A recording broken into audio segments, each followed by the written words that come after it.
Días a todos.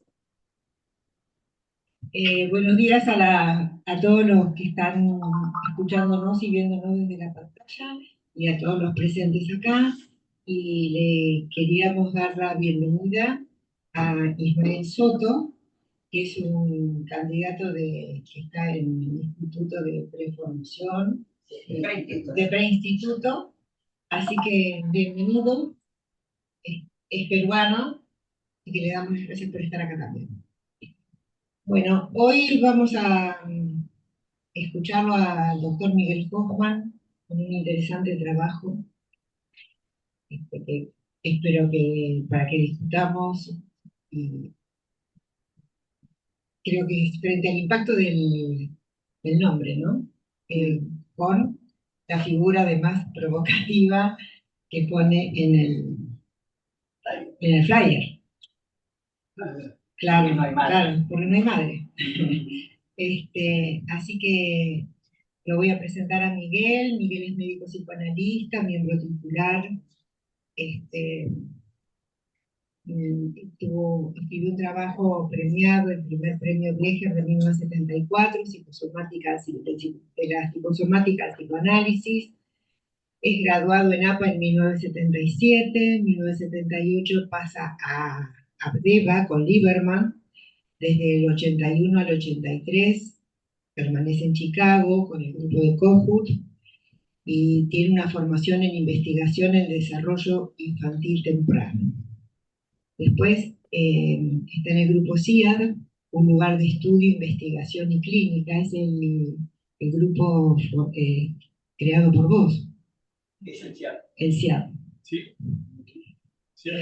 ¿Qué significan las siglas? Centro de Investigación y Asistencia al Desarrollo. Del 2006 al 2015 tiene Miguel actividad en la comunidad, en pueblos medianos y una ciudad grande, con programas comunitarios. En el 2016 retorna a la clínica en una pequeña escala y sobre todo en la redacción de textos. Si hay algo que te parezca que quieras... ¿Algo? Explicar por qué tuve erramos de un lado al otro. Bueno. Son distintas cosas que uno descubre y quiere profundizar en la práctica, ¿cierto? Sí. Siempre me pareció que si no podíamos llevar el psicoanálisis a la comunidad, y iba a quedar como un lugar de Barrio Norte o de los que lo pueden pagar o lo que fuera, y siempre privado, íntimo, salvo las publicaciones que no pueden ser muy abiertas. Y parecía que nos olvidábamos del resto de la población. Pero el trabajo en la comunidad tampoco es muy fácil. A mí me llevó la directora del materno infantil de la provincia, a un pueblo a 90 kilómetros de Plaza de Mayo, pero que parece que estuviera en la frontera con Bolivia o con, no sé, en el sur. Puede estar en cualquier lado y está a 90 kilómetros de Plaza de Mayo. Y ocurren cosas que... Lo único que recuerda que estamos dentro de la Argentina y en una civilización es que muchos matrimonios que pueden hacer trabajo desde la casa se trasladaron a estos pueblos, trabajan con la computadora, van una vez por semana al centro, hay un tren, y hacen las tareas prácticas de contacto con las autoridades de la empresa o lo que fuera. Pero viven con los chicos andando en bicicleta por la calle sin supervisión, algo que en Buenos Aires ya es inimaginable, ¿no? Y aún en los suburbios. Bueno, ¿Cómo se llama el pueblo? no, tiene nada. no. Perdón. Estuve 3 años y publiqué algunas cosas sobre la dinámica y eso, y bueno, prefiero que queden protegidas. Bueno, dicho esto, vamos a dar comienzo a la reunión. El trabajo de maternidad no deseada. Queda todo en tu palabra. Me conecté con el tema este del pueblo y quiero dar un ejemplo. Uno habla mucho de la falta de participación cívica en todas las acciones que se tratan de hacer desde la salud mental o incluso de la salud general, ¿no? Que la gente se abstiene, se aleja. Bueno, acá había un almacenero de la villa. El pueblo, todos los pueblos tienen el centro, la plaza, el municipio, la escuela secundaria. Ah, sí, cierto. Disculpa. Y después vienen unas capas de viviendas bien, y después empieza el chaperío, digamos, ¿no? La vivienda precaria, pero tienen calles elevadas por el agua, y ahí había un almacén. Coco, el dueño del almacén, dijo: los chicos no juegan al fútbol, acá nadie juega al fútbol. Y armó un entrenamiento para jugar al fútbol, y en los 3 años y medio que estuve, pasó de 2 o 3 chicos que tenían el primer mes a más de 100. Tenía 12 equipos formados de chicos de equipos de 6 y de 12, ¿no? Según cancha chica o cancha grande. Y les había entrenado.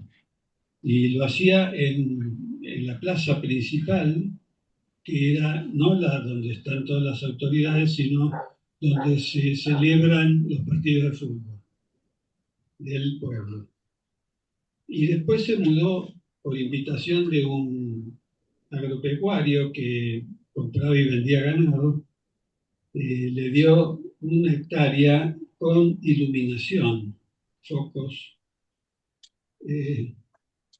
Esto es para decir que cuando uno pone una semilla de comunidad, eso muchas veces se transforma en un bosque y saltan así, aparecen los voluntarios de muchas cosas. Por ejemplo, se financiaban con los choripanes de los encuentros de fútbol, porque entraron en la liga de la provincia. Entonces hay una tercera, una segunda y una primera. Creo que ahora hay 4 o 5, me dijeron. Pero bueno, van subiendo, a medida que tiene puntaje van subiendo.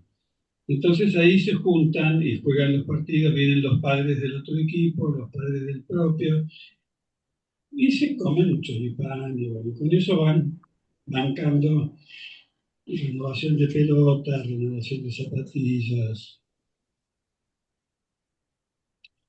Bueno, volvemos a nuestra cita del día, maternidad no deseada. ¿Por qué voy a hablar de la maternidad no deseada? Como si no fuera un tema. Me acuerdo que eh, era del grupo que hacía las 4 clínicas básicas después de recibidos, que El Salvador tenía un convenio con varios hospitales grandes, de darles como si fueran médicos internos o residentes prestados, y estábamos las 24 horas, 3 veces por semana, ¿no? En cada unidad, ¿no? Y ahí se empezó a dar una discusión. Estaba el ANARI en la puerta del hospital donde hacíamos cirugía, en la entrada está el Instituto ANARI de Medicina Interna, que habían adquirido un depurador, riñón artificial, para hacer una diálisis. Y le trajeron mujeres que se habían hecho el aborto con perejil y esas cosas de Villa, y tenían infecciones con cosas graves, y le decían: necesita diálisis. Sí, ellos también. Pero la diferencia es que van a tener diálisis los que no se provocaron, lo que tienen, lo cual resultó un golpe duro para todo el mundo, pero había que entender que había una diferencia. Pero el problema era por qué no compraba el Estado 10 equipos de diálisis, ¿no?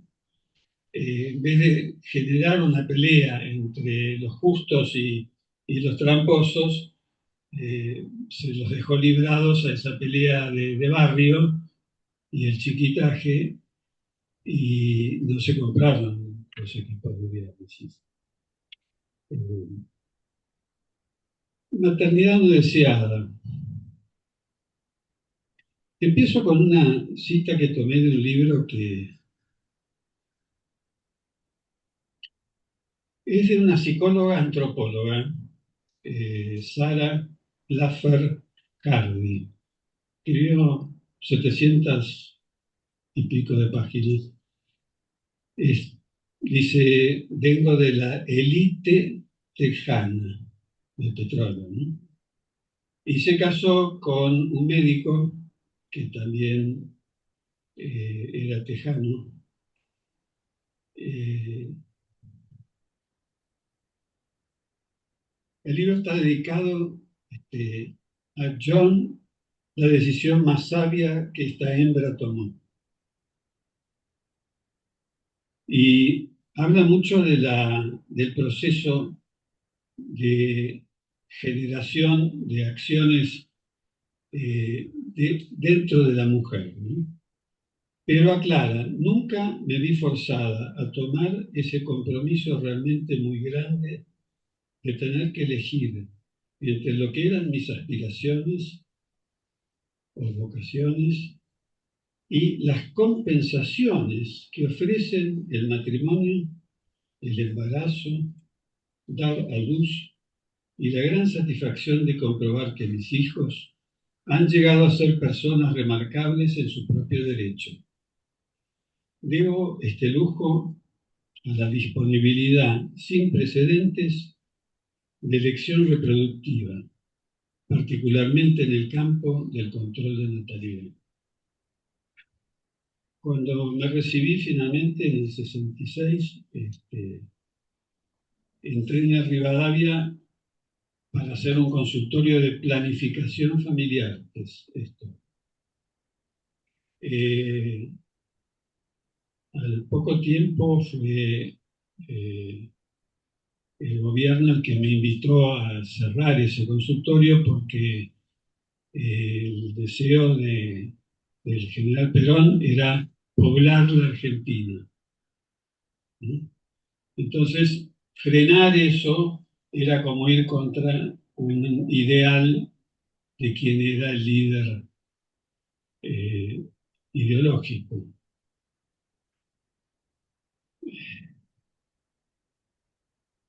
Después una lectura prolongada me hizo hacer una reflexión.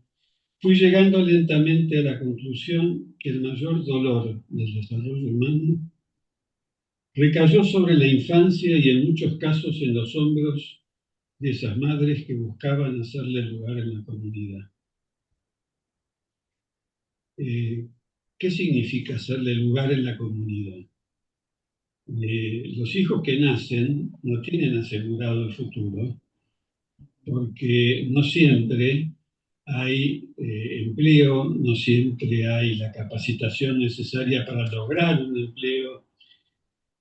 Y bueno, el tema del espacio es algo que nos disputamos entre hombres, mujeres, niños, y los niños son en ese sentido representados por sus madres, que buscan el lugar en el preescolar, que buscan el lugar en el jardín que está cerca de la casa o en el primario que está cerca, y así sucesivamente, siempre buscando un hueco donde poder ubicar a los hijos, dentro de la gratuidad del Estado, ¿no?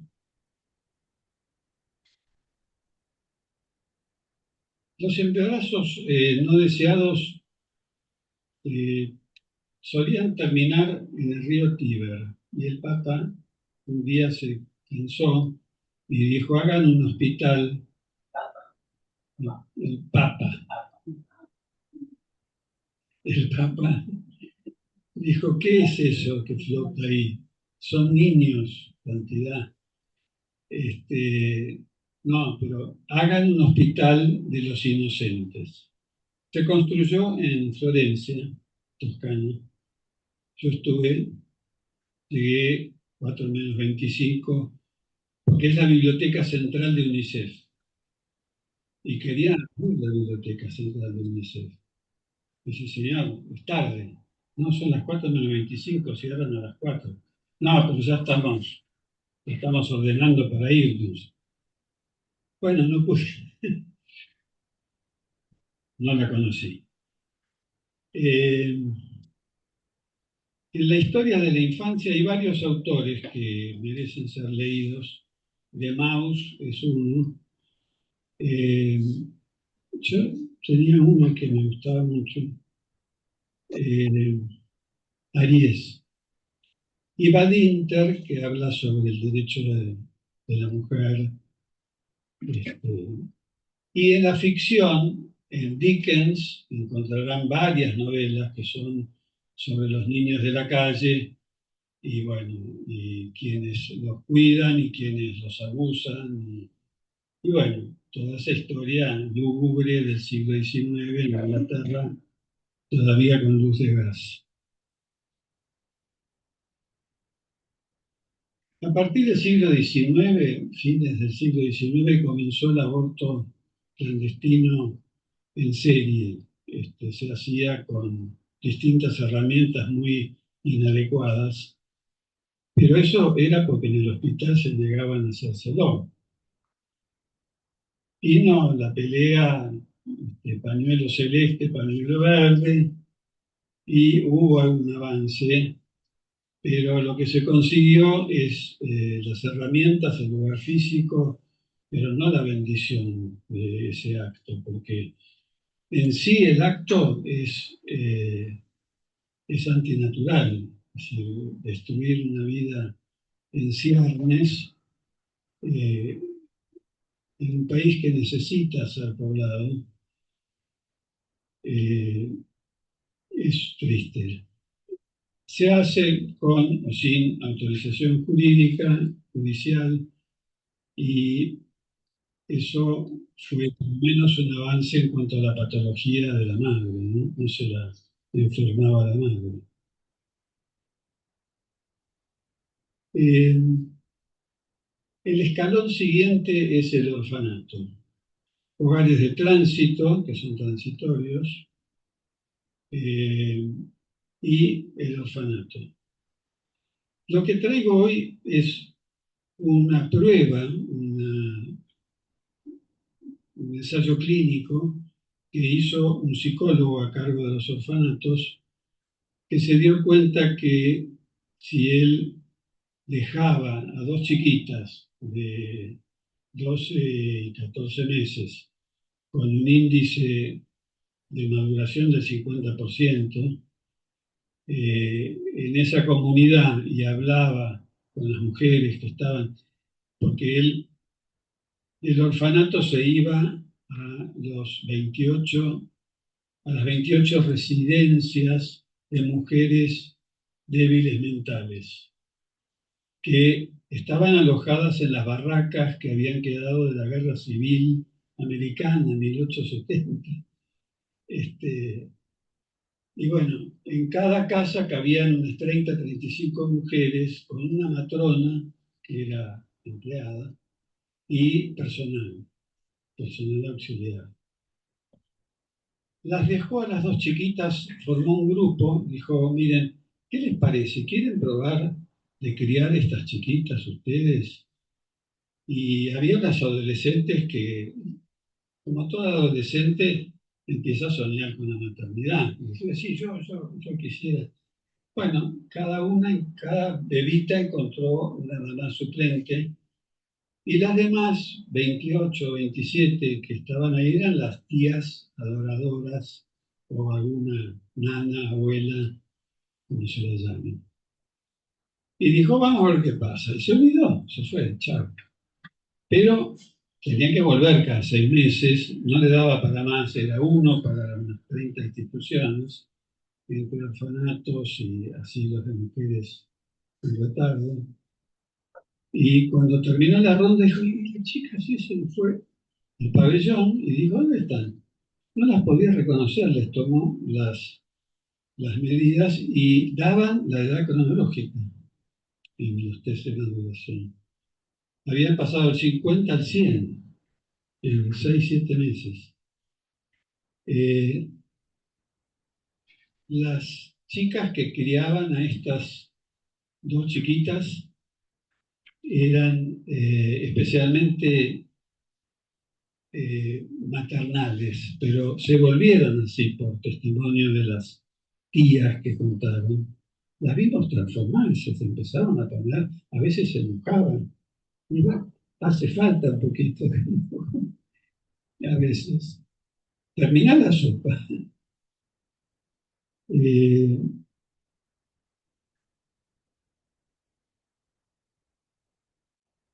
Esto lo entusiasmó y él pensó, lo voy a estudiar bien. Y a los siguientes 6 meses constató un desarrollo significativo, acorde a la edad cronológica o ligeramente por encima, y sobre todo el clima entre las adolescentes era, no hay uno para mí, ¿no?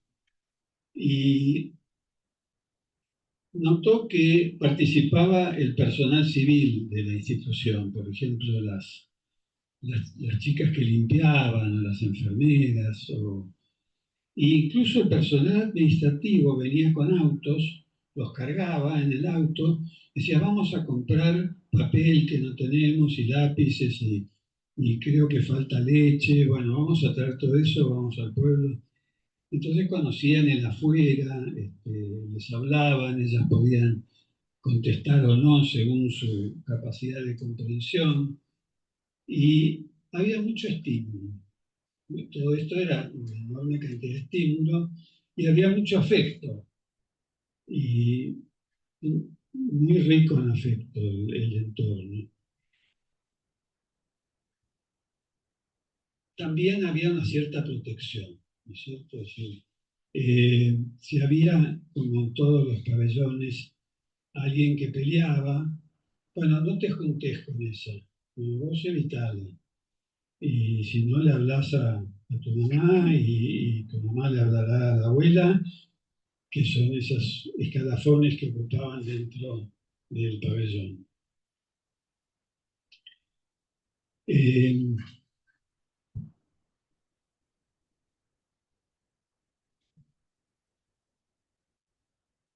este psicólogo a los 2 años y un poquito pensó si esto no tenía un riesgo de seguir en esta situación, porque se podía establecer un vínculo casi permanente y a la vez quizás perder lo adquirido, porque se volvían a juntar con todos y perdían algún interés en las clases.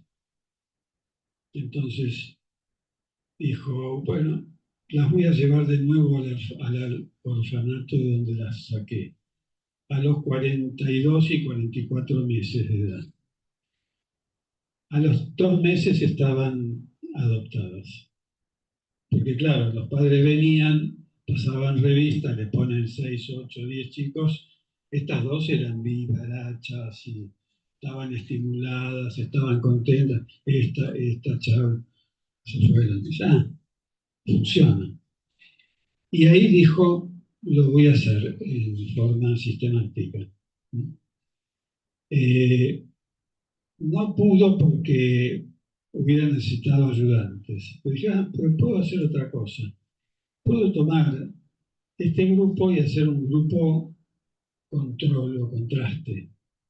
Del orfanato del que vinieron, eligió chicas de la misma edad, les tomó los estados y estaban un 50% abajo. Pero este señor no descansó, eh, llegó a los 60 que lo jubilaban y al año de estar jubilado dijo, ¿qué habrá sido de esos chicos? Y empezó a buscarlos. Un estado muy chico, Iowa es un pequeño estado entre Sur Dakota y ahí, Illinois del otro lado, un estado muy chiquito, como una especie de Suiza en el medio de Europa, ¿no?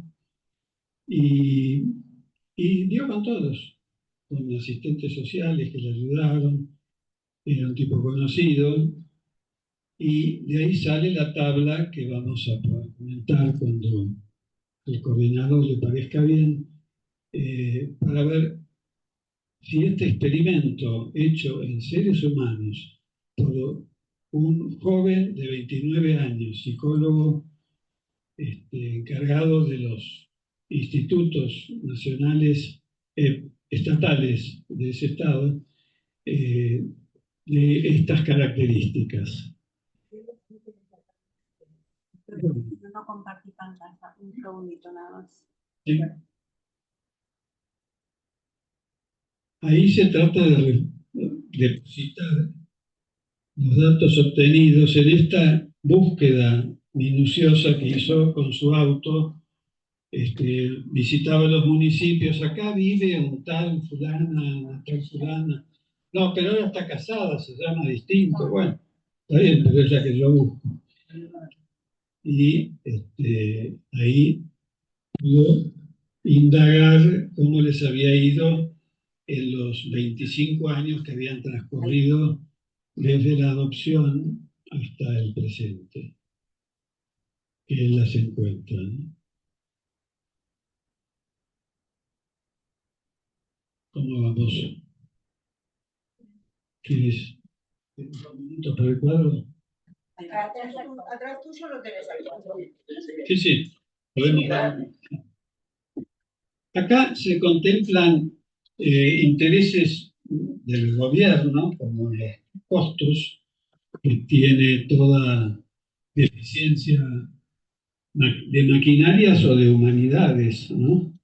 Las máquinas se rompen y tienen una amortización y los seres humanos se enferman o no, según cómo vivan también. Entonces, bueno, empezando por el grado de educación, los que fueron el grupo experimental, es decir, los 12 chicos que en total se estudiaron con este sistema hasta que se decidió suspenderlo, alcanzaron 11.6 escalones de la escalera educativa que tiene 12, más o menos como la nuestra. El grupo control, el que permaneció en el orfanato, tenía apenas 3,95, 4 digamos. Alcanzaron 4 escalones de nivel educativo. La situación económica. El grupo experimental estaba un 60% en la capa superior y el grupo control estaba en un 90% en la clase más baja. ¿Cuánto le costaban al Estado? ¿O cuánto ingresaban ellos de dinero? ¿Cuánto ganaban? Por ejemplo, el grupo experimental ganaba por año $4.800, unos 400 por mes, pero esto es el año 60. El dólar del año 60 es 4 veces menos que el de ahora, ¿no? O 5, no sé, hay que preguntar a un economista. El otro grupo, la cuarta parte de eso, $1.200. Tal vez una ayuda de $100 mensuales. Matrimonio.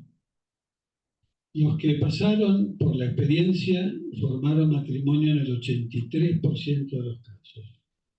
y solo el 16% del grupo control.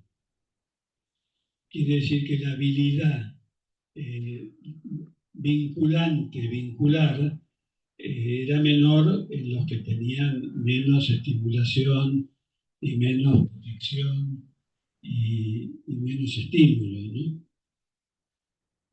La descendencia de esos matrimonios fue en el grupo experimental de 23 niños normales y en el grupo control eran 4 que nacieron, 1 débil mental y 3 más o menos en condiciones. Pero muy grande la diferencia, porque en el grupo experimental había 11 y en el grupo control 9 o 10, así que eran 2 grupos comparables. El costo para el Estado era muy bajo en los que habían estado en el grupo experimental y 4 veces más alto en el grupo de contraste.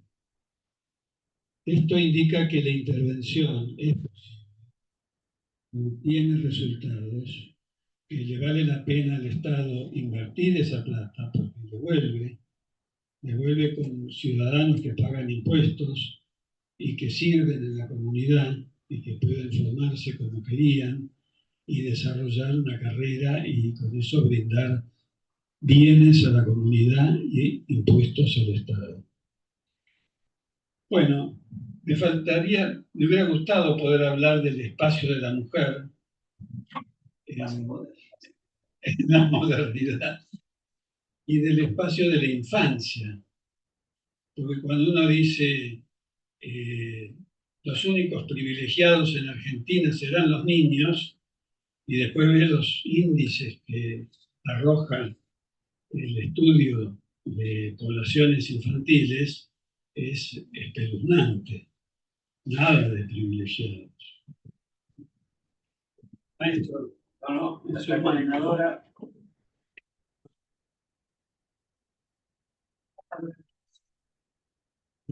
Vamos a continuar con el doctor Osvaldo Menéndez, médico psicoanalista y psiquiatra, miembro titular en función didáctica de SAP, actual secretario científico, actual profesor titular de la materia de desarrollo temprano, génesis y organización del psiquismo en el Instituto de Psicoanálisis de SAP, ex observador clínico de bebés con tareas en la maternidad Sardá, el servicio de terapia intensiva neonatal del Hospital Rivadavia de la Ciudad de Buenos Aires, especialista en niños y adolescentes, certificado por IPA.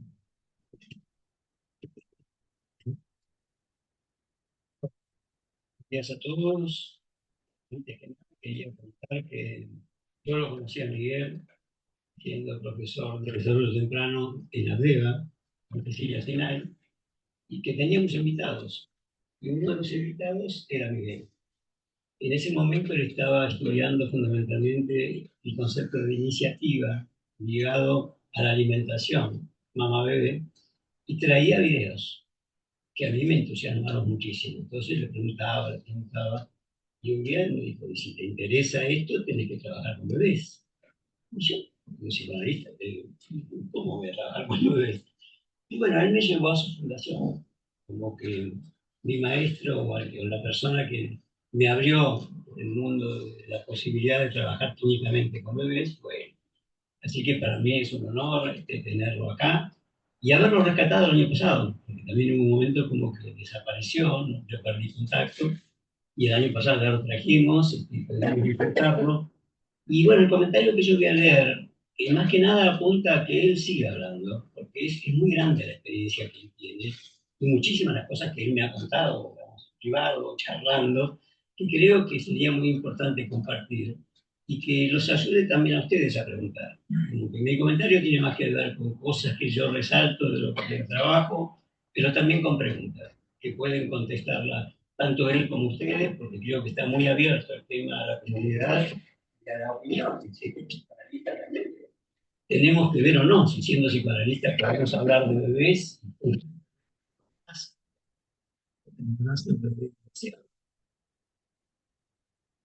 Bueno, Estamos en la tercera reunión científica del año, pero está ocurriendo algo que no es frecuente. Nuestro invitado de hoy ha estado presente y participando en los dos encuentros anteriores. Esto nos permite buscar y encontrar un hilo conductor que nos lleva a poder seguir profundizando sobre un tema que nos interesa: los límites del psicoanálisis como tratamiento y las limitaciones de los psicoanalistas para sostenerlo. Entiendo que ese hilo conductor hoy podríamos denominarlo el gesto espontáneo y sus repercusiones. Rafael Paz nos presentó a Antropos como un protohumano, pero con la particular característica de querer compartir el alimento conseguido, fruto de su destreza como cazador, con su tribu. ¿Por qué Antropos no se comió solo a su presa y dejó los restos para la tribu? ¿Qué lo llevó a tomar la decisión de esperar? Con el doctor Paz también reflexionamos sobre lo que entendemos por compartir en la relación analista-analizado y en la relación entre los psicoanalistas y sus diferentes tribus. Incluyó el amor al prójimo como una herramienta importante en la caja del psicoanalista. En la segunda reunión, que estuvo a mi cargo, les presenté a Sofía, una mamá capaz de arriesgar su psiquismo para evitar que se mate a su bebé, considerado por el cuerpo médico un anencéfalo. También los invité a acompañarme a reflexionar sobre el qué me llevó a apoyarla en su proyecto, enfrentándome con el equipo médico y con el pensamiento lógico. Lo que hice corresponde al campo del psicoanálisis. El desarrollo de la sensibilidad está incluido en los programas de formación psicoanalítica. El doctor Hoffman nos trae hoy a Haroldo, un psicólogo del siglo pasado que siente que tiene que rescatar el futuro de dos bebas llevadas a un orfanato. Decide trasladarlas y las pone a cargo de mujeres internadas con un retardo cognitivo importante. ¿La actividad del psicoanalista tiene que ver con la crianza? Winnicott diría que para él es tan obvio como que no hay bebé sin mamá. Pero Winnicott era un psicoanalista pediatra, lo cual podría quitarle legitimidad o pureza al término psicoanalista. Representaría a los psicoanalistas híbridos. Al respecto, Miguel en su trabajo menciona la importancia que tiene el poder mostrar una necesidad como un poderoso gatillo, nos dice él, para desencadenar una respuesta en el cuidador. Pienso en el impacto que le produjo a la neonatóloga, al recibirlo en el parto, la vitalidad, dice ella, del bebé anencéfalo, y el que me produjo a mí el relato de la madre, sueño incluido, en la primera entrevista. Lo asocio en el trabajo de Miguel con el viaje en el tiempo que nos propone a la Roma imperial. Informan los medios de la época. El malestar que produce en la población romana la presencia de cadáveres de bebés no deseados flotando en el río Tíber ha llevado a la construcción e inauguración del Hospital de los Inocentes. Roma, 1440. Salta ahora a Buenos Aires, marzo 2025. Los periódicos informan: se encontró en un contenedor de la zona de Belgrano, a muy pocas cuadras de acá, una beba muerta al nacer. Mediante las cámaras se pudo localizar a la mamá, vecina del lugar. La madre, que resultó ser una persona adicta a las drogas, manifestó que dio a luz en su casa un parto de mellizas. Una de ellas murió al nacer. Ella se quedó con la que estaba viva y llevó al contenedor la muerta. Si los psicoanalistas nos incluimos entre los cuidadores capacitados, deberíamos plantearnos, al menos pensar posibles soluciones ante este problema. ¿Qué hacemos con un bebé no deseado? ¿Dónde lo ponemos? ¿A quién se lo damos? a una persona, a un grupo, a una institución. Y con la mamá, el aborto legal resuelve el problema. Estamos ante una mamá con una patología que compromete su salud mental, pero también con un bebé que muestra su necesidad de cuidados. Pacientes que provienen de familias con una patología grave no requieren de psicoanalistas que se planteen una reeducación o pautas de lo que podríamos llamar una crianza suficientemente buena. ¿Sería prudente trabajar solos en estos pacientes? ¿No sería más importante el sostén emocional, el cognitivo? ¿No necesitaríamos con urgencia, como hizo Haroldo, recurrir a un grupo dispuesto a brindarle sostén emocional al bebé? Tampoco habría que olvidarse del sostén emocional y cognitivo del psicoanalista y su teorización. Perfecto. Todo esto nos lleva a otro tema importantísimo que el doctor Hoffman aborda: el amor posible oculto en un estado potencial. Acá vienen preguntas para vos. Dicho amor se refiere tanto al bebé como al cuidador o al vínculo que se establece entre ambos. Y quizás también entre el analizado y el psicoanalista, o solo despertamos amor en nuestros pacientes. ¿No hay reciprocidad en el vínculo? ¿El amor tiene cara de mujer? Miguel nos aporta la contradicción entre el escritor Juan Jacobo Rousseau, autor del Emilio, un texto excelente y sensible sobre la educación de los niños. Hasta podríamos considerarlo un manual sobre una crianza suficientemente buena. Pero se olvidó de una cosa. Vamos a ver.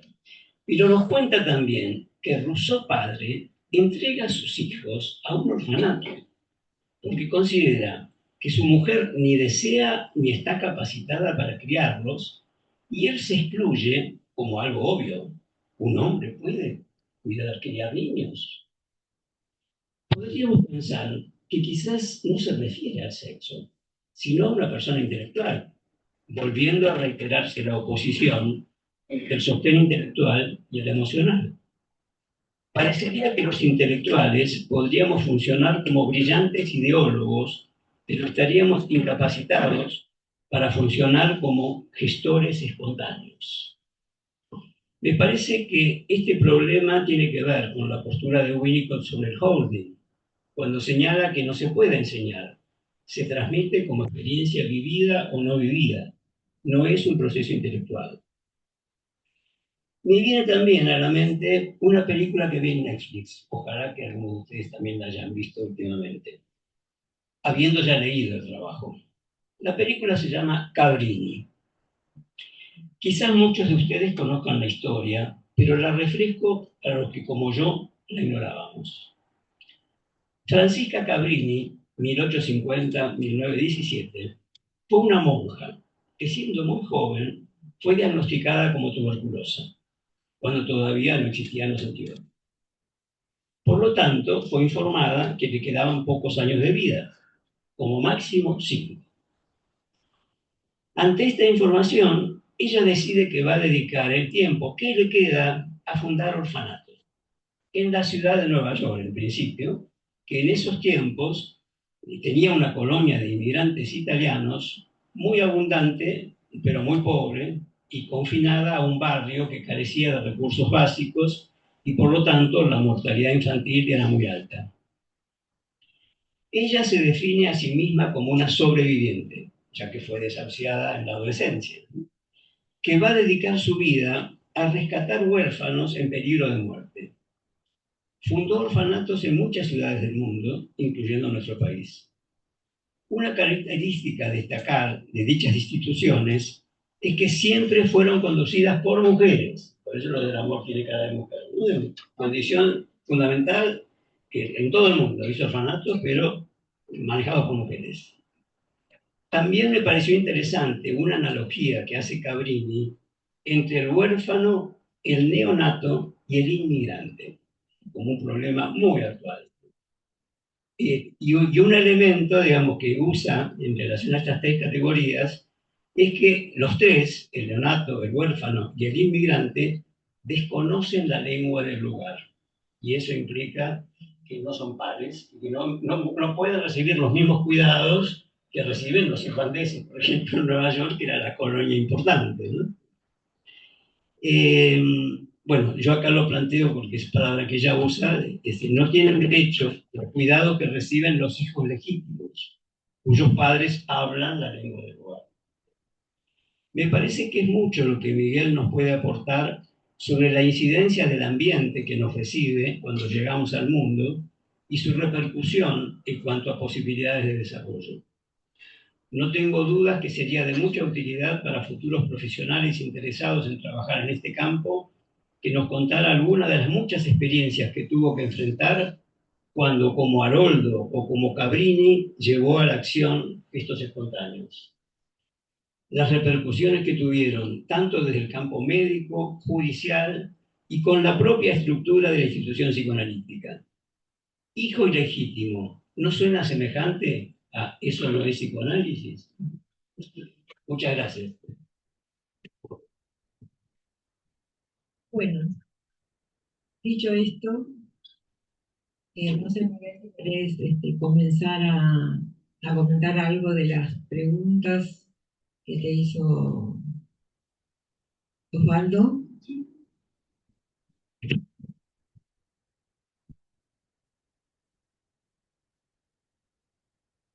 Recuerdo que me quedé muy impresionado con el caso de Sofía, con el hijo anencefálico y la descripción que hace Osvaldo, que las membranas cubrían lo poco de rostro que tenía. Y el dato de identificación era que la madre le había dicho que tenía el pelito igual que ella, oscuro y lacio. Dice, ¿qué pelito? Dice, tiene calota. ¿Dónde está el pelito? Y no sabe mirarlo. Y entonces la madre mira así el cuello y dice, ¿no ve? Ahí está el cuello. Entonces él mira y efectivamente en el cuello había pelo lacio y oscuro como el de la madre. Entonces la madre le tuvo que enseñar a buscar el pelo al psicoanalista que estaba interesado en saber si era una alucinación, un delirio o si era real. Drama, escuché. Pero era un drama además. Una tragedia. Porque ahí estaba el fuego de la vida. Claro. Después me sorprendió que a la siguiente vez que nos vimos dice, y vivió 9 meses. No sé cómo vivió 9 meses. Así que Cabrini tenía 5 años de vida, murió a los 87. Por eso, entonces está el tema de los cuidados y está el tema de sí, básicamente de los cuidados y de la atención prestada al nuevo ser. Y el tema de los inmigrantes, somos un país curiosamente expulsivo y absorbente. En los últimos 3 años se fueron 1.830.000 habitantes argentinos a vivir a otros países.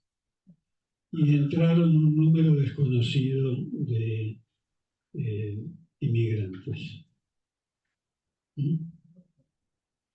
Bueno, rusos, en el edificio tenemos también los del otro bando, los ucranianos. Y conviven ahí, porque ellos no tienen la pelea la tiene Zelensky con Putin. O Putin genera esta cosa para expulsar a Zelensky. Pero bueno, tenemos otros inmigrantes también en otras partes del país. El norte recoge mucha gente de la zona cordillerana, ¿no? Y el gran éxodo venezolano. No nos olvidemos, 9 millones de venezolanos viven fuera de su país. Y están en todos lados. Muchos tristes y desesperados, y otros que se arreglaron más o menos y bueno, se acostumbraron o tenían reservas en el exterior, pero bueno.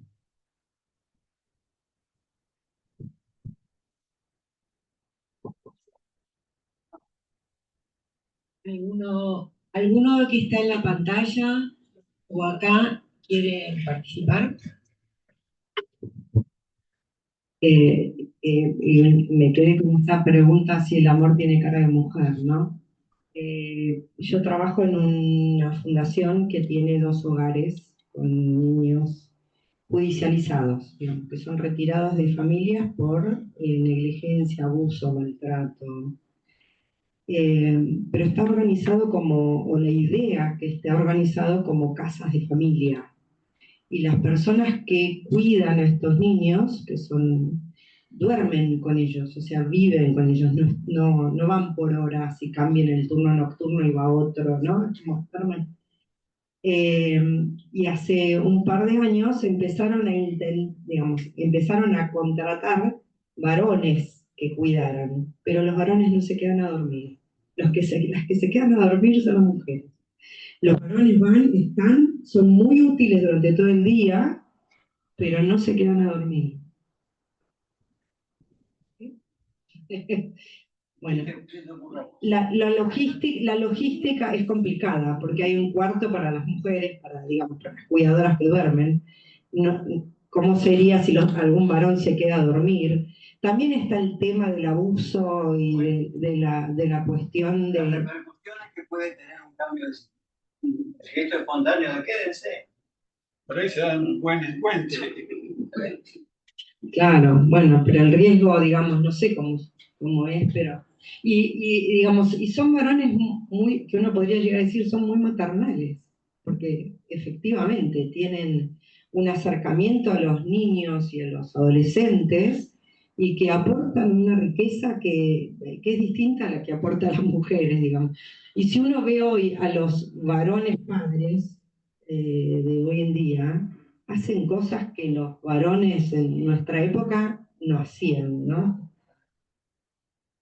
Yo soy de la época en que salir con un carrito y un bebé te daban vueltas.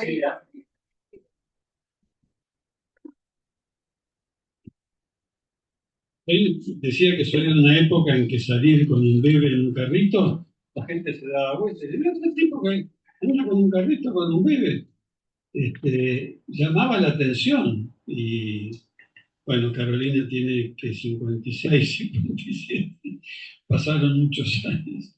Pero era una época que la gente miraba.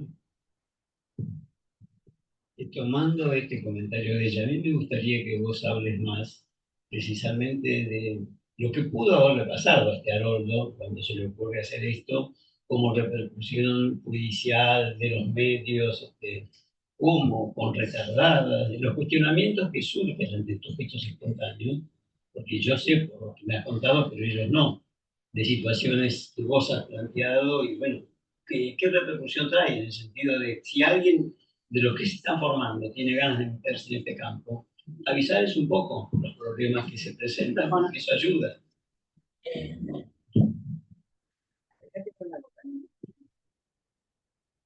No sé si ahora puedo recordar situaciones de choque con el orden, que es la autoridad, pero sí sé que es frecuente. A mí me llamó la atención en la formación que hice en niños y adolescentes para estar en equipos de investigación. Si yo me fui a Estados Unidos a aprender investigación y trabajar con el grupo de Cocos. Pero la dificultad estaba en que el orden establecía que ahí tenía que haber mujeres. Y bueno, no sé, con la excusa del miedo al abuso o a la violencia de los hombres, pero yo no vi nada de todo eso. Cuando pude inspeccionar, vi más lo que decía María, que son muy buenos cuidando bebés y lo hacen con mucha ternura y se pueden permitir, es una situación que les permite exteriorizar aspectos que de lo contrario se los tienen que guardar y prestárselos todos a la mujer, ¿no? Es decir, queda todo delegado en la esposa, ¿no? Todavía no puede. Pero no recuerdo choques concretos donde hubo alguna sanción o algo así. Me refiero también a qué pasó con la IPA, cuando vos le Ah, vaciabas bueno, todo de la muerte. esos son traumas que uno no quiere recordar. Cuando quise acceder a la categoría de miembro titular en el 84, ¿no? Que había vuelto a Chicago, dije, bueno, presento un trabajo. Y presenté la investigación que había hecho sobre alimentación y la conducta materna ante las iniciativas del bebé de participar en la alimentación. Por ejemplo, tomar la cuchara, tocar la comida. No, todo no se puede, ¿no?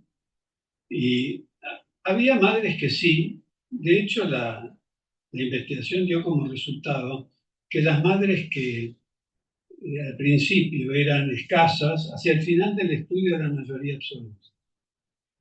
Es decir, dijeron, pero esto es nuestro. Pero lo vieron cuando vieron hombres haciendo lo que hacían ellas. Y bueno, presenté el trabajo, esto no es psicoanálisis, ¿cómo? Donde hay un vínculo y donde hay un trato en un vínculo entre dos seres humanos, está el psicoanálisis, diciendo, ¿dónde está? Cuando se junta un caballo con un burro, ¿cómo es la cosa?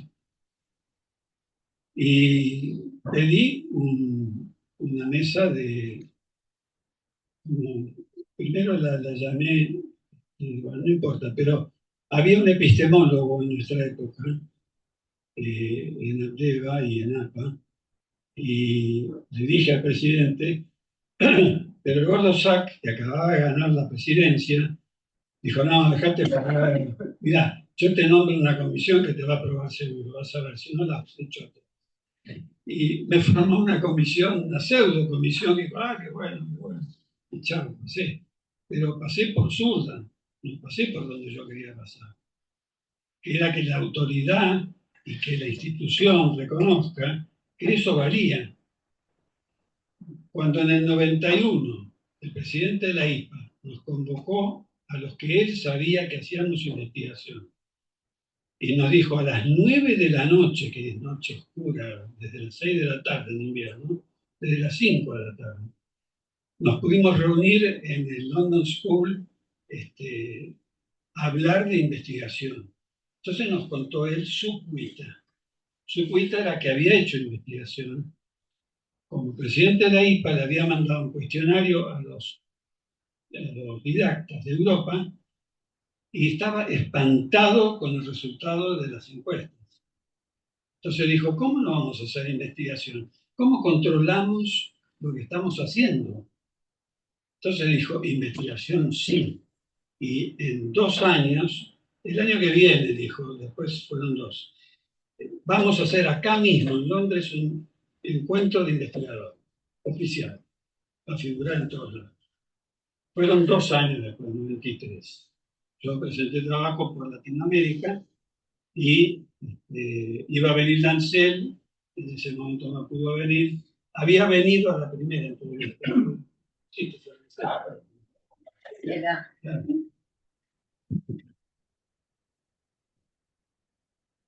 Agrego algo a lo que estás contando porque yo seguí tus pasos y tuve problemas muy semejantes. Como que yo me entusiasmo. Él me cuenta, primero trabajo en la fundación de él, después paso a la maternidad Sardán y al Hospital Rivadavia. Y empiezo a escribir trabajos.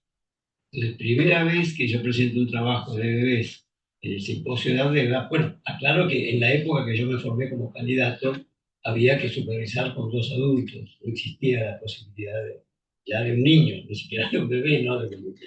Para poder ser psicoanalista había que tener dos supervisiones oficiales, adultos, de 4 sesiones semanales.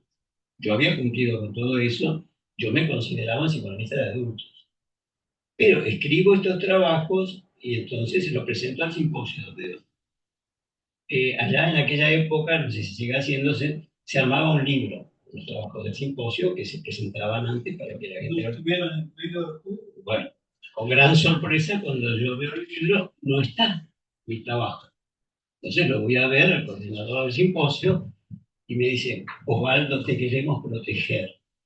Lo vamos a presentar como workshop. Por tu bien. Claro, la idea del oral versus lo escrito, ¿no? Se puede escuchar esto, pero esto no puede quedar. Bueno, tuve que ver a la presidenta de Ardeva en ese momento, Sarita Sack, me pidió disculpas, como igual que vos. Yo voy a ir al workshop. Bueno, a partir de ese momento sí, todos los trabajos siguientes fueron ya escritos. Pero algo parecido pasa después en FEPAL, que yo llevo también un trabajo a FEPAL. Entonces veo que me lo ponen en niños y adolescentes. Entonces yo digo, no, yo no soy terapeuta de niños y adolescentes. Yo trabajo con bebés. Pónganlo con familias, en todo caso, porque además yo no trabajo con el bebé, trabajo con el entorno, con los cuidadores. No, y ahí aparece un tema también de luchas. No, los bebés son nuestros, son de niños y adolescentes. ¿Vos trabajás con adolescentes? Sí, con los bebés también. Entonces sos terapeuta de niños y adolescentes. Me nombraron de prepo, así como, porque querían que quedaran, digamos, ese trabajo lo querían sí para niños y adolescentes y no para adultos.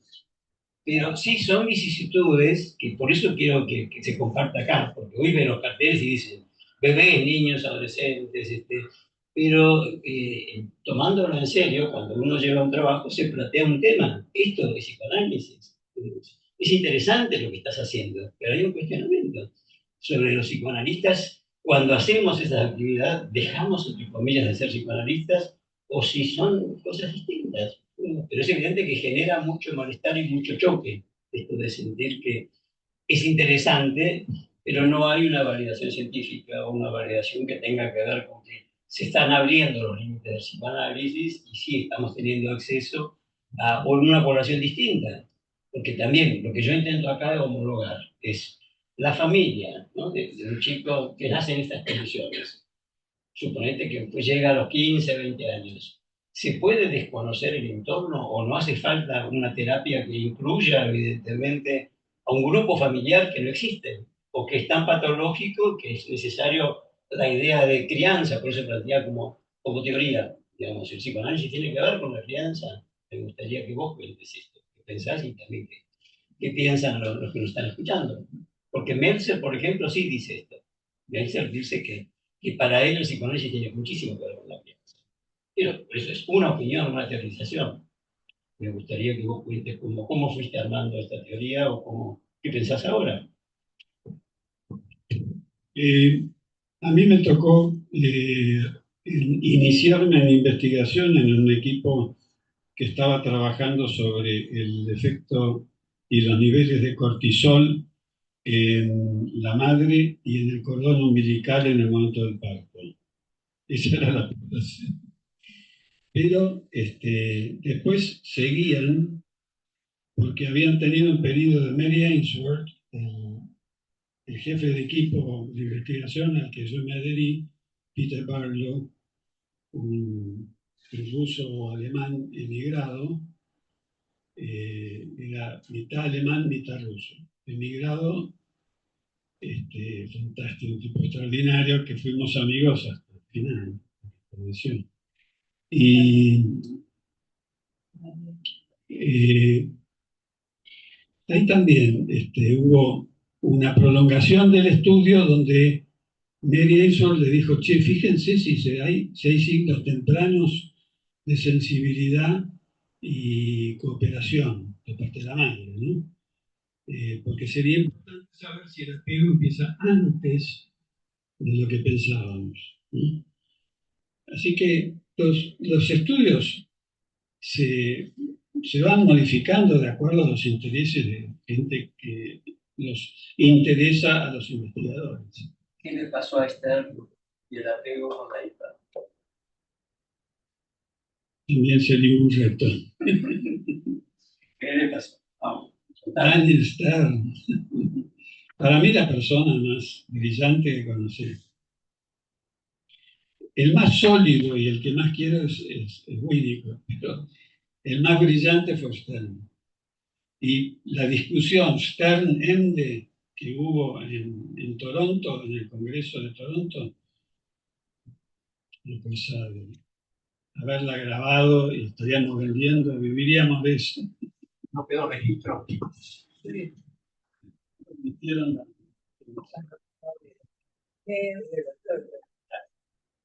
Pero hay que aclarar algo. En relación a Stern, porque no sé si te acuerdas, a Stern lo conocimos, yo personalmente, en Finlandia, en Tampere. Claro, entonces, yo cuando lo conocí tenía un problema pulmonar muy serio. No sé si anginoso. y anginoso. Porque me hizo acordar a esta monja.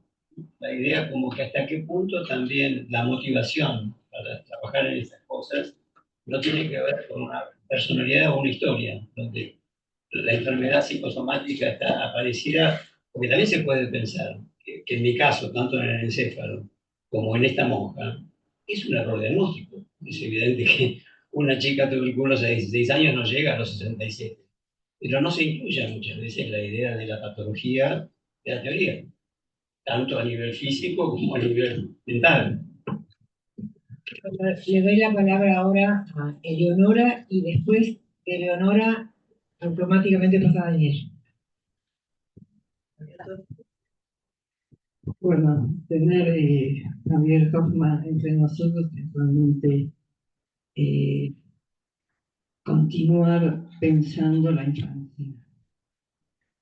Buen título para un trabajo. No soy de las que escriben, pero sí de las que trabajan, participan y piensan la infancia en particular. Y pensaba, ayer apareció el tema de la muerte del Papa, ¿no? Y la historia, diríamos, que muere el mismo día que según la leyenda, se crea la leyenda, vamos a decir, que da origen a Rómulo y Remo en la fundación de Roma, el 21 de abril exactamente, de que yo lo haya adivinado, sino que ayer apareció. Entonces busqué un poco la fábula para ayornarme, ¿no? Que dice algo así como la fundación de Roma en el año 700 y pico, ¿no? Los gemelos Rómulo y Remo fueron rescatados por una loba que los alimenta. Hasta que aparecen, la historia cuenta que eran hijos de Marte, diosa de la guerra, y Rea, fueron Marte y Dios de la guerra, y Rea, que me llama la atención el nombre, Silva, princesa latina. Y luego, diríamos, son adoptados, para decirlo de una forma actual, por un pastor y su mujer. Entonces decía, pensaba en esto y pensaba en el otro costado de esta supervivencia, especies, y del otro costado el tema del aborto. ¿Sí? Son dos puntas de jugada en la vida, ¿no? La muerte, la vida. Y pienso, digamos, que son parte de la condición humana, digamos. Si no, no existirían las guerras, los asesinatos. Entonces pensaba en esta frase de el aborto es antinatural. Yo diría, y la guerra podía ser de los asesinatos y otra cuestión. Entonces, y sabemos justamente desde el psicoanálisis la condición estanática de la condición humana, para ser repetitiva. Entonces, digamos, que hay múltiples destinos de todo esto, ¿no? Y creo que lo trajeron con mucha claridad, ¿no? ¿Cuál es el lugar de la infancia? Pensaba, no hay lugar de la infancia si no hay lugar del adulto, para decirlo de alguna forma. Digamos, el huevo a la gallina, siempre vuelvo al mismo lugar. Yo siempre combinando a Winnicott, a Stern, todos los criadores, me sale decir, del psicoanálisis, empezando por Klein. ¿Sí?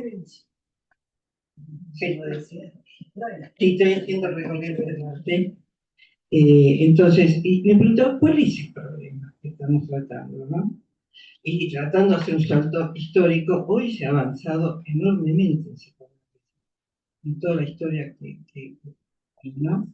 Ahí va, tiene un área especialmente de investigación, el CONICET, que tiene miles de proyectos al respecto, es decir, hay un montón de cuestiones que han avanzado. Sin embargo, las guerras siguen existiendo, digamos, lo tanático nos habita fuertemente, ¿no?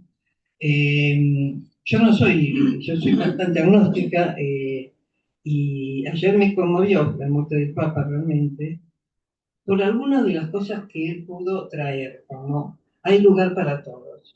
Yo no voy a hacer una cosa, digamos, romántica de esto, para nada, por mi forma de pensar, pero decía, ese lugar para todos incluye a los, que voy a decir en términos llanos, incluye a los malos. Entonces, creo que, digamos, cuando hablamos de... Se lo dijo a una monja. Una monja le preguntó, pero ¿y los asesinos también los perdona Dios? Sí. Todos son sus hijos. Sí. Todos somos sus hijos. Sí. Igual grito fuerte. Claro. Y en ese sentido, yo digo, bueno, ¿quién tiene a su cargo y en manos de poder solucionar estos problemas? Los que vivimos en la Tierra. Y nosotros somos una pequeña parte de eso, que es los psicoanalistas, ¿no? Yo he podido participar hace muchos años en la investigación de bebés, ¿sí? A los 6 meses de vida, tenemos en SAP gente que sigue haciéndolo, y es una experiencia maravillosa.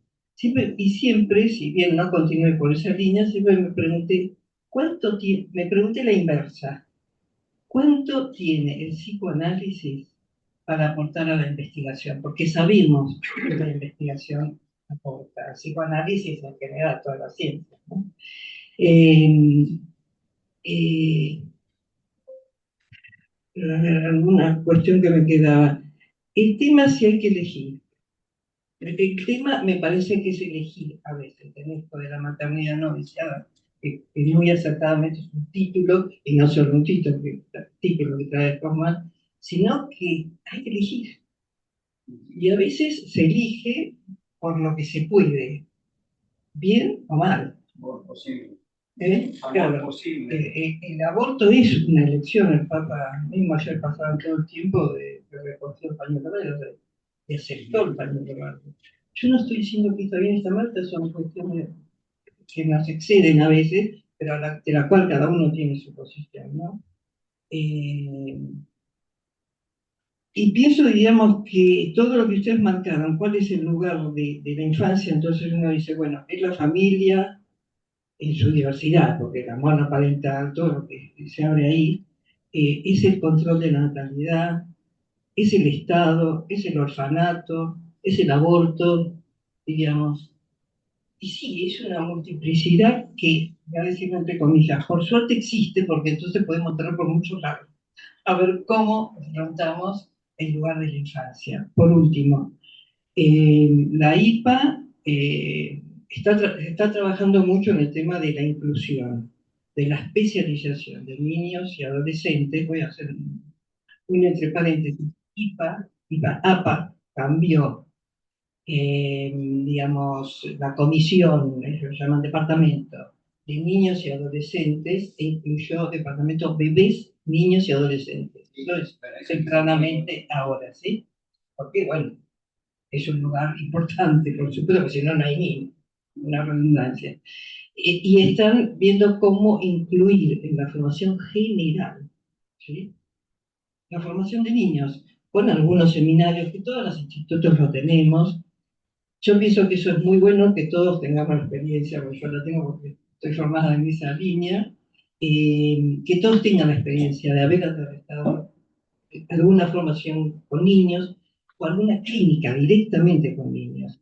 siempre y cuando eso no se convierta en algo, ustedes lo traen algo burocrático, de tener un título y no de que eso esté atravesado verdaderamente por la formación. Que no sea vacío. Sí. También. Después continúa.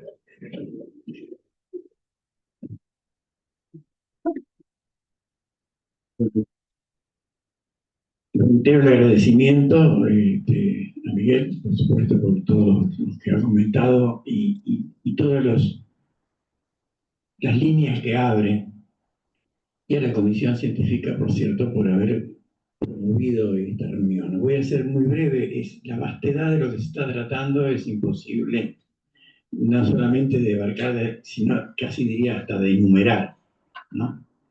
Y de diferenciar, ¿no? Simplemente quería tomar dos o tres puntos. Uno, que estaría referido a la formación psicoanalítica.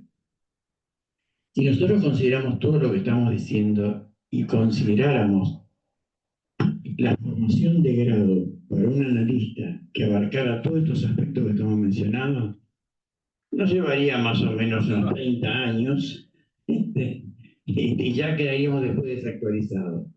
Entonces, hay un problema de elección, como diría recién Eleonora, cuando se hace un programa de estudios. ¿Cuál es el programa de estudios que toma como básico la formación de grado para un psicoanalista? ¿Qué es lo que consideraríamos actualmente? Es imprescindible que cuando digo psicoanalista, estoy diciendo algo que estoy tratando de resumir en una sola palabra, algo que, bueno, estamos hablando de un psicoanalista que hace clínica, estamos hablando, y ahora podremos decir, un psicoanalista que hace investigación, un psicoanalista que se dedica a la clínica de comunidades, o que se dedica a la clínica de situaciones de crisis, o que se dedica a trabajar a nivel, como en Estados Unidos, gente trabajando, psicoanalistas trabajando a nivel del Parlamento, para ver cómo influir en el Parlamento para que salgan leyes que tuvieran que ver, ¿no?, con progresión. Entonces, las formaciones en este terreno, evidentemente creo que hay posibilidades, que todavía no tenemos suficientes, de crear especializaciones posgrado,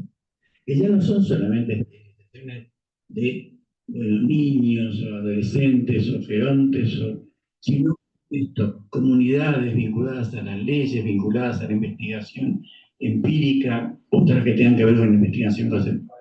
Hay especialidades y estas no se van a producir. Este camino actualmente creo que está bastante abierto, pero hay un nivel de conflicto, un nivel de lucha, de algo más, ¿no? Un nuevo paso que me parece normal.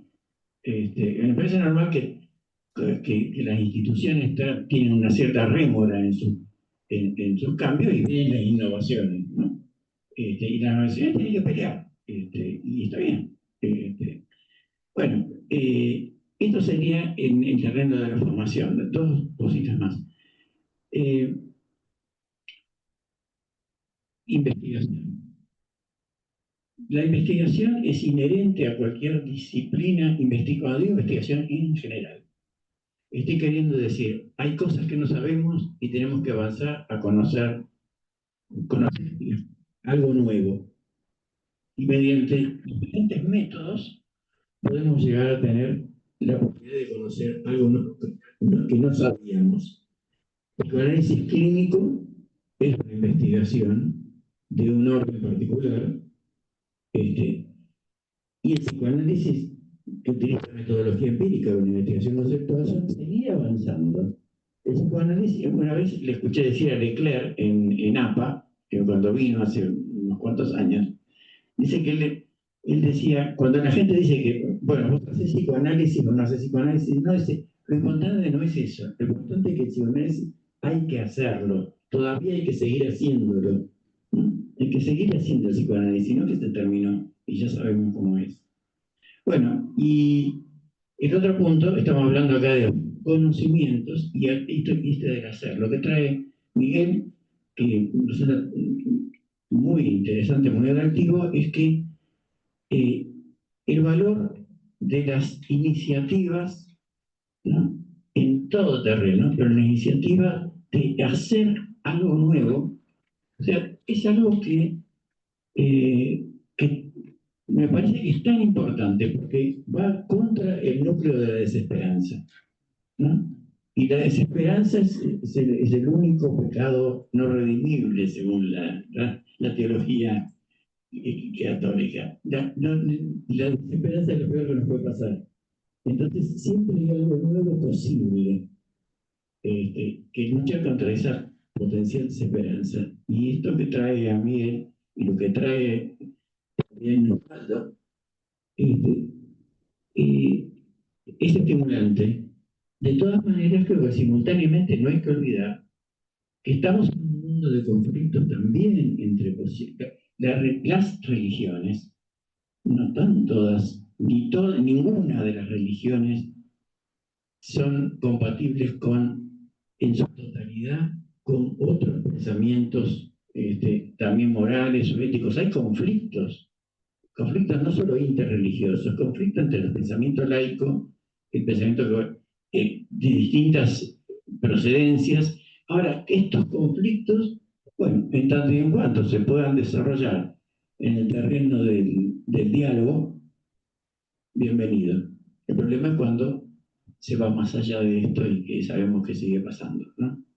Pero estamos en un territorio de conflictos, ¿no? Me parece que eso también, conflictos y contradicciones que no siempre son salvables, nada más.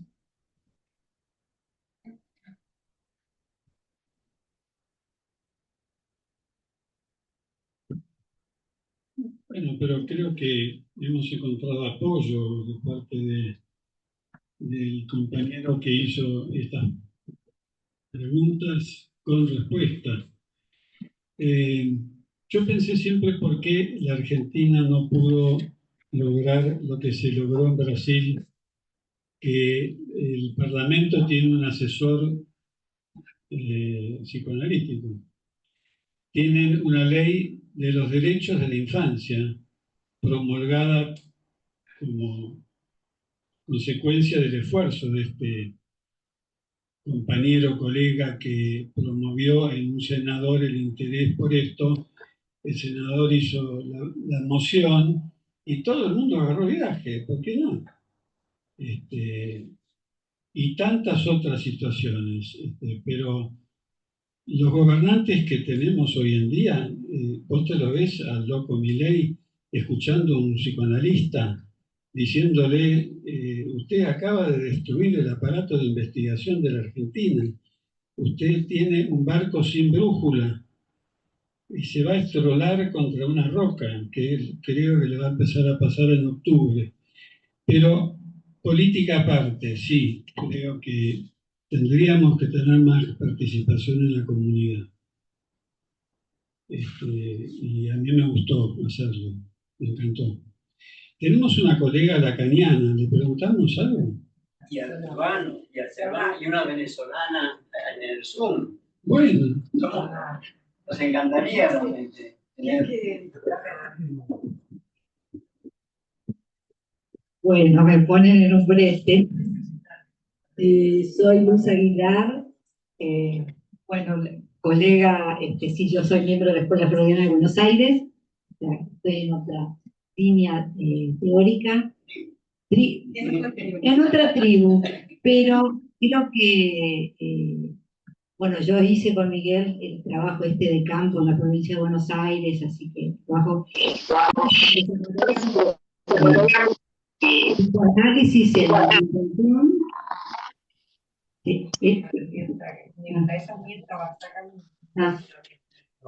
Si hacemos psicoanálisis en intención o psicoanálisis en extensión, ¿no? Seguimos siendo psicoanalistas no importa dónde estemos, ¿no? Es una cuestión de escucha, ¿no?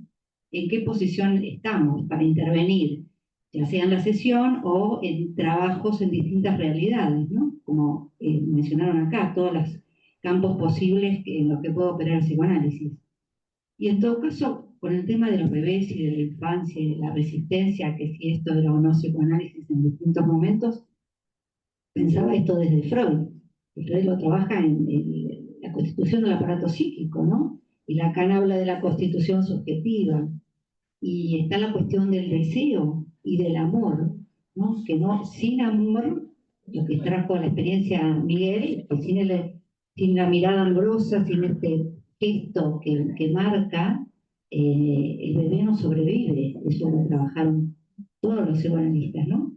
Entonces, se parte desde ahí, si no, no habría, ¿no? No solo Winnicott dice que no hay bebé sin mamá, sino que me gustó mucho lo que trajeron de la posibilidad, ¿no? De esto de que es posible, porque si nosotros como psicoanalistas no apostamos a la posibilidad de la emergencia del sujeto, a la posibilidad de que el vínculo amoroso se desarrolle y eso deje alguna marca en la constitución del ser por venir, bueno, estamos complicados. O sea que siempre nuestra actitud en la escucha es de lo posible a venir y de la inversión que mencionaba alguien también, ¿no? Que tenemos que operar con eso.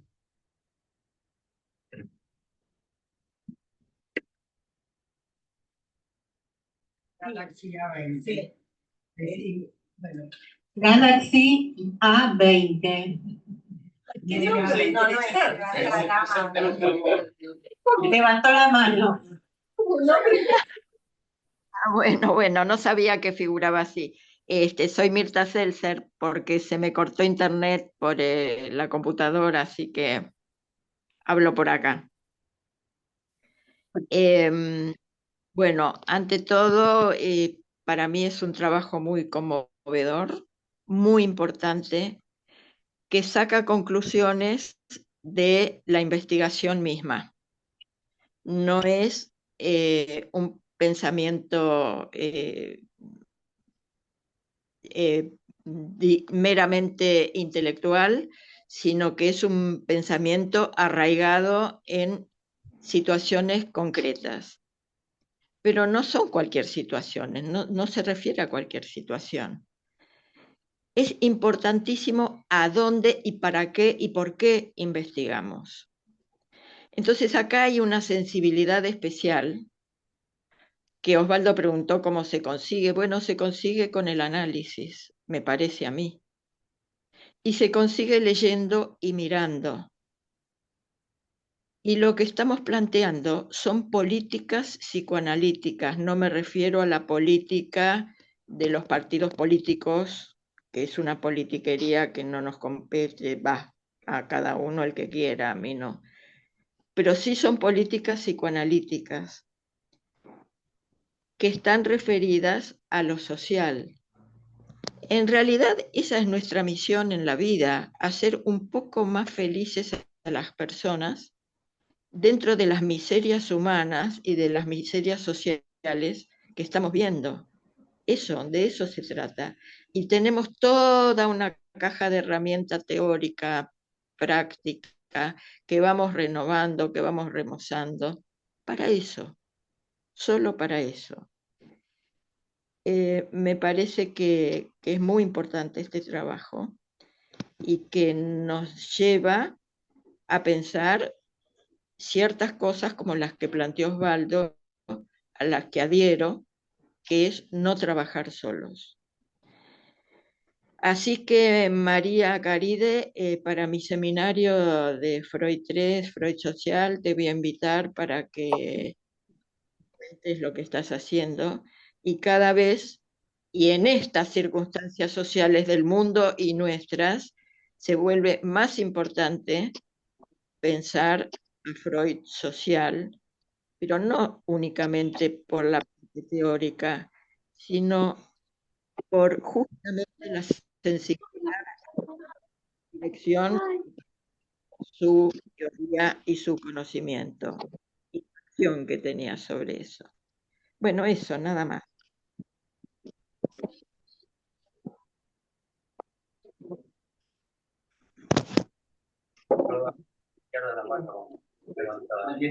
María Elena.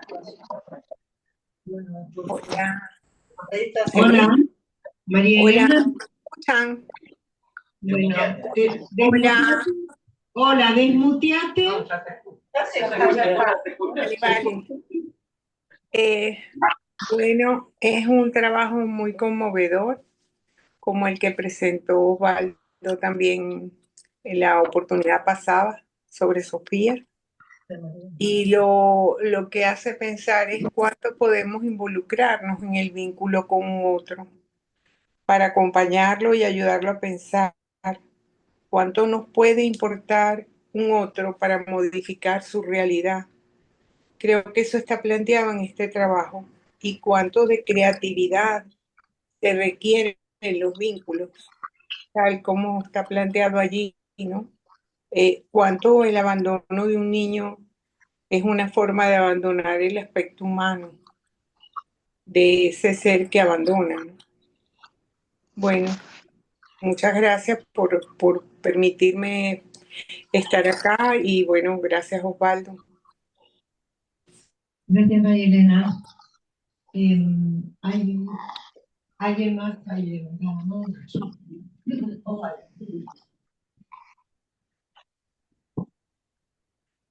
Yo quiero retomar esto de trabajar acompañado por sobre un hospital, o poderlo cuando uno arma una institución, en este caso se trabaja en grupo.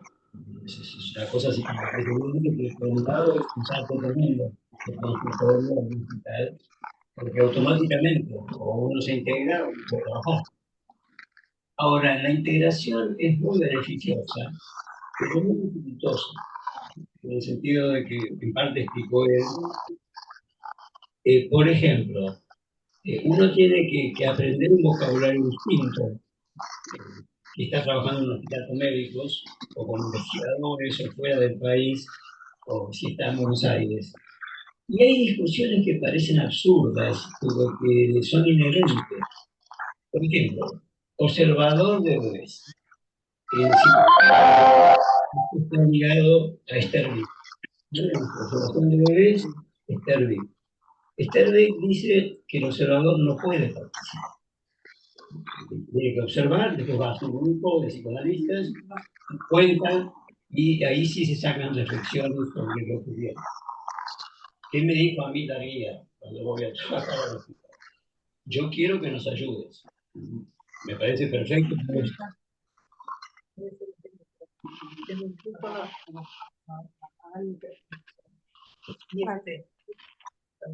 No, está apagado. Es el Galaxy.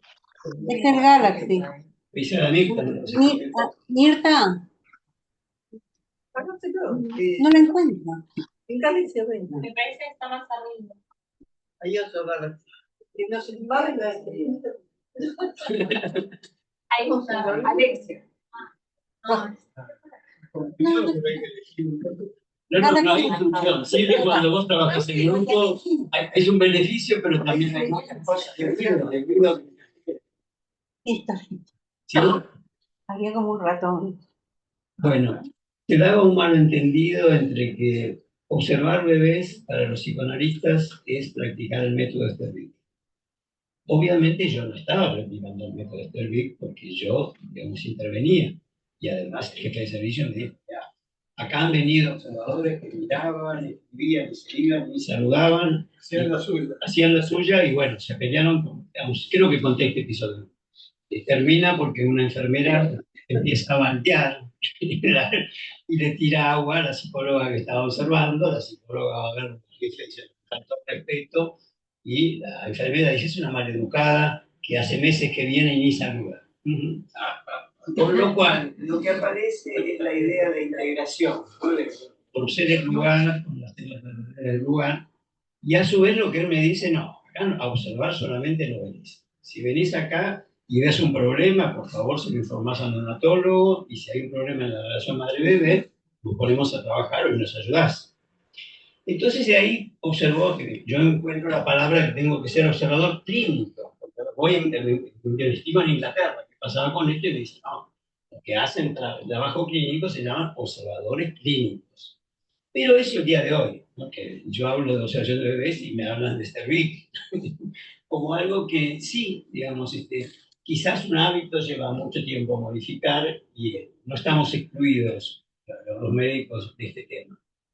Y también me gustaría mucho que hablen ustedes, como habló Luz, porque es la nueva generación y es evidente que cada generación también va impregnando, o como decía Leonora, bueno, ahora sí, supuestamente la IPA incluye a los bebés. Pero una cosa es que se diga y otra cosa es que se pueda practicar y que pueda no ser homologado, no, sí, esto sí, pero antes era así, ¿no? Digamos, es un tema que se reitera. Pero bueno, si podés hablar, o cualquiera, digamos, de la generación nueva o extranjeros, entre comillas, yo creo que lo que da la posibilidad de aprender, escuchar algo distinto a lo que siempre repetimos, o bueno, observación de bebés es terrible. No, cuando uno va a la clínica hay muchísimo que uno puede aprender. Además, en el caso de los médicos, a mí me sirvió para volver a aprender medicina. Evidentemente, como ya bajando en un hospital, si uno se queda en el consultorio, se olvida. Y para un psicólogo también es meterse en otro campo donde se incorpora mucho conocimiento. Y tiene que haber intercambio. No es que nosotros llevamos el psicoanálisis al hospital para buscar candidatos. Es otra cosa que políticamente a mí también me decían. Y esta neonatóloga que escribe con vos, ¿va a ser como Winnicott? ¿Va a ser psicoanalista? No, es una muy buena neonatóloga que tiene una visión integral. Es decir, tiene que haber un ida y vuelta, tiene que haber respeto, digamos, por lo que uno está aprendiendo, y respeto de la otra parte por lo que uno puede aportar. Yo te voy a hacer una pregunta a todos, ¿no? Algo que son preguntas mías. Vos elegiste para el afiche una figura donde está el padre y hijo hija, ¿no? Ahí con ella. ¿Dónde está? Sí, ya sé. No, ya sé. No, ya sé. No, perdón. Con una mujer, una niña. Pero la pregunta mía es, si pensamos en aquella época donde este psicólogo hace toda la investigación, donde la madre, o la mujer, más que madre, la mujer era la que cumplía esa función de amor. Y lo asocio con esto que contaba María, donde trabaja en esa fundación, y donde dice que los hombres no se quedan a dormir. Me parece que sigue habiendo dentro de las sociedades que están en el mundo, yo la que más conozco es esta, ciertos prejuicios aún, por más que el cuentito sea de la igualdad, de la importancia, de todo esto que ya sabemos. También es verdad que estamos siempre atravesados por lo político, de lo cual es difícil excluirse. Y creo que también en diferentes momentos políticos del país se ha dado importancia y trascendencia a algunas cosas sí, otras no. El tema de los psicólogos, los psicoanalistas, en su momento fue muy atacado, después fuimos teniendo acceso a lugares donde estaba prohibido porque no pertenecíamos a la élite de médicos, médicas, bueno, pero toda una historia que hemos ido o estamos tratando de superar. Digo, en la vida cotidiana, el varón, los hombres ahora, tienen una participación muy fuerte en la crianza. Es más, yo tengo pacientes donde casi están a cargo ellos todo el día de sus hijos, mientras las mujeres salen a trabajar o hacen home office. Pero aún trabajando en la casa, que tienen esa posibilidad dicha de estar más cercano al bebé, el que toma el mando en ese momento o en ese tiempo es el varón. Digo, si pensamos en esa prueba o en esa investigación que se le ocurrió hacer a este psicólogo, donde era la predominancia de la mujer. Si hoy se suma de esta manera tan fuertemente importante, real, visible, comprobable, que es este lugar del varón en la crianza, observando a los bebés, ¿Hay alguna diferencia más allá de los prejuicios que toda sociedad tiene? Porque siempre cuando pensamos en abusos y entonces es el hombre. Y la verdad que no se tiene en cuenta la cantidad de mujeres abusadoras. Bueno, dentro de esos lugares, o dentro de las guarderías, dentro de los colegios. Yo trabajé un montón de tiempo en guarderías, colegios, y además también fui docente. Con lo cual, la experiencia del maltrato hacia los niños, donde además no había la participación del varón, porque los maestros tampoco podían ocuparse, ¿no? Los varones, digo, me parece que a veces somos un poco injustos en depositar en la figura masculina siempre la cosa de la violencia, el abuso. Digo, se ven en los consultorios, se ven en los estudios, se ven en las investigaciones, si ha habido alguna diferencia en el crecimiento de un bebé con la figura materna, ahora con la figura paterna o con figura paterno-materna, intervienen de la misma manera. ¿Hay algún dato de la observación? Es muy nuevo, tiene 20 años. Sí, es interesante la pregunta, pero el tema es nuevo. Nació con la buena transmisión de Wi-Fi, porque sin Internet esto no hubiera sido posible. El Internet nació con 5 y ahora tiene 500 o tiene 1000 unidades de transmisión por segundo.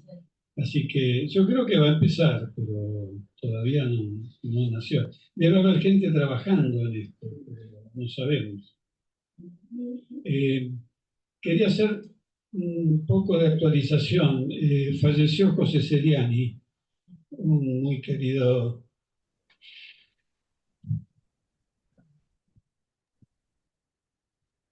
y al mismo tiempo fue promovido a miembro académico Luis Prudent, que ocupa el sillón que dejó vacante Miguel Larría. Es decir, también hay bajas. Sí, claro. Vi un documental acerca de una investigación que se hizo de por qué las mujeres se despiertan de noche cuando lloran los bebés, digamos, ¿no? Y lo que se vio con estudios neurológicos y ecografías y resonancias, etcétera, etcétera, es que se va desarrollando no es la amígdala, digamos, pero se va desarrollando un sector que está como abajo del cerebelo, y que eso se desarrolla cuando las mujeres son madres y tienen que empezar a escuchar, y se modifica el sueño de la mujer. Y entonces esto hacen estudios en matrimonios donde la mujer se le desarrolla y el varón no. Entonces dicen que esto es una condición femenina. Bueno, resulta que en matrimonios de varones, parejas donde los dos son varones, se desarrolla eso que se creía que era exclusivamente femenino. O sea que los hombres desarrollan esta alteración del sueño que hace que se despierten frente al llanto del niño. O sea que esto es más bien cultural más que cualquier otra cosa. Los dos varones, si se turnan, digamos,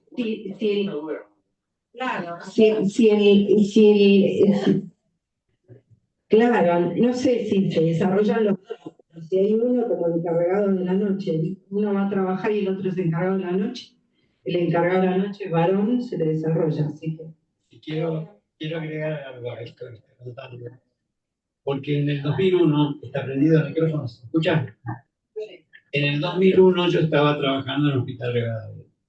Y bueno, toda la crisis lleva, porque la población en ese momento más que nada era de adolescentes, internados chicos prematuros, hijos de madres adolescentes, con lo cual teníamos madres de 12, 18 años, padres de 20, 21, a veces inclusive compañeros de secundaria. Pero lo que ocurrió es que por ahí la mamá tenía trabajo y el papá no. Y un prematuro lleva por lo menos 3 meses de internación. Entonces empezaron a quedarse, como, gracias a las crisis, como ocurren cosas que si no serían una locura, ¿no? Como un varón se va a quedar a dormir en el hospital, digamos, y sí se queda. Y se da un poco esto que está contando María, ¿no? Digamos, se produjo una inversión de roles donde la mamá iba a trabajar, el papá se quedaba, incluso venía la abuela paterna, en este caso era la que venía también a intervenir. No, a participar en reuniones de grupo. Yo trabajaba, digamos, con un grupo de cuidadores. Podía ser tanto la madre, el padre, la abuela, quien fuera, pero que hubiera alguien a cargo, ¿no? Digamos, pero sí se vio perfectamente. Porque yo añadiría que a veces también los padres tomamos Alprax. Por eso no escuchamos al bebé, ¿no? Porque es una cosa muy, muy social.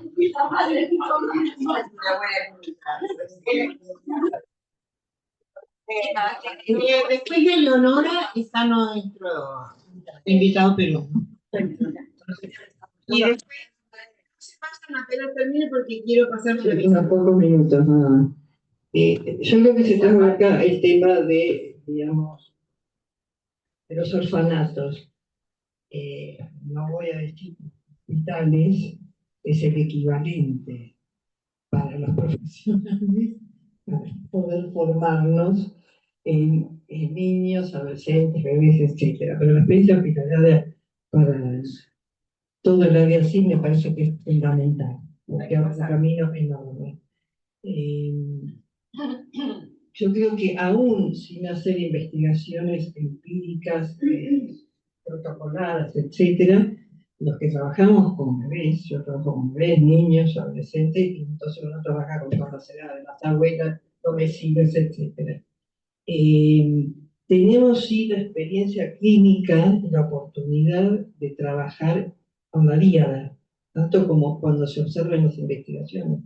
Hoy se trabaja enormemente con la díada, sea quien fuere el adulto a cargo, ¿sí? En experiencias del orden de fallecimiento de madres, yo, desgraciadamente tengo experiencia de ver, trabajamos con los papás. Y en un momento de crecimiento de la teoría, la función materna, paterna nos ayudó a pensar estas cuestiones, ¿sí? Hoy las diferencias, digamos, de género también nos ayudan a seguir pensando esta cuestión.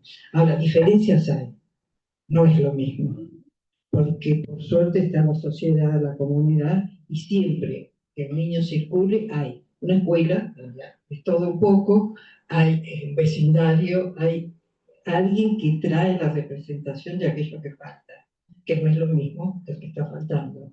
Pero esa representación está. Mi experiencia es que en un momento de crecimiento, ¿sí? Cuando el niño aborda las diferencias, no solo sexuales, sino las diferencias, grandes chicos, todas las categorías de organización psíquica, lo que sucede es que va a buscar lo que menos conoce. Entonces, o una analista, que es mujer, niña que le falta la mamá, se transforma en alguien que ocupa ese lugar representacional, en el lugar de la función. Pero bueno, eso es lo que creo que trae el trabajo, que es la comunidad. Es que por suerte existe, que nosotros le llamamos terceridad, de alguna manera, ¿no? Hola, ¿qué tal? Bueno, mi nombre es Ismael, yo soy peruano, yo no tengo tanta experiencia en la clínica, yo me dedico más que nada a recursos humanos, yo he estudiado psicología y bueno, me dediqué a la psicología organizacional. Y bueno, en mi corta experiencia trabajando con poblaciones, yo pertenezco a una institución en Lima que se llama la Casa de la Familia, donde realizamos el trabajo de acogida, que es una propuesta que viene de Francia, de François Dolto. Me hace pensar mucho, ¿no? Esta posición de la mujer como cuidadora es algo que en contraste en esta institución los hombres también tenemos un espacio ahí, ¿no? Como cuidadores, le brindamos un costo social a las familias que vienen padres y niños, madres también, para poder tener un espacio de encuentro, para formar vínculos también entre ellos, ¿no? Me hace pensar también en esto de qué es psicoanálisis, ¿no? ¿Cuál es el abordaje, ¿no? Y que nosotros también como institución estamos un poco peleados con la sociedad peruana de psicoanálisis porque un poco que no lo conciben, ¿no? Que haya un abordaje social dentro del psicoanálisis. Y me invita también a preguntarnos en qué otros espacios podemos nosotros también tener un abordaje que pueda tener más un contexto social, ¿no? Que pueda ser de fácil acceso para las personas dentro del psicoanálisis.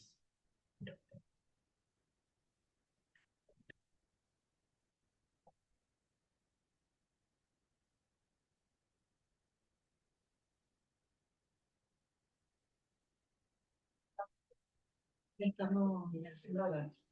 estamos sobre la hora. Antes de cerrar, hago un comentario porque tiene que ver con la próxima reunión de niños y adolescentes.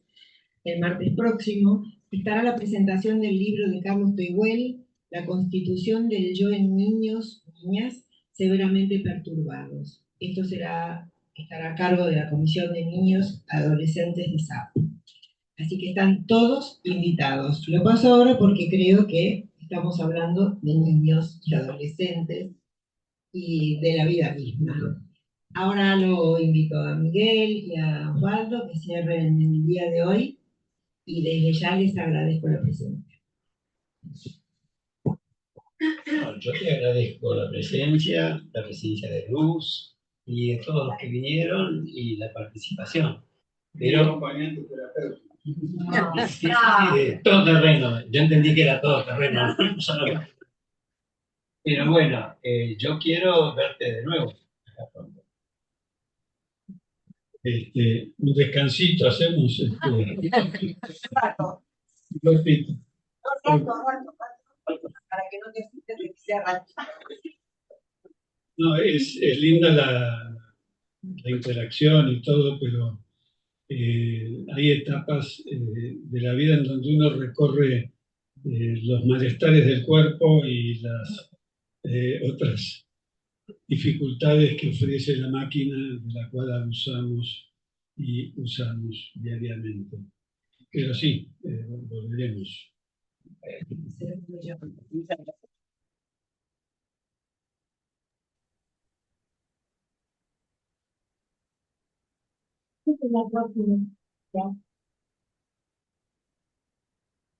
También les pido a la gente que está en la pantalla, hasta la próxima reunión. Muchas gracias por este problema tan complejo y su tratamiento.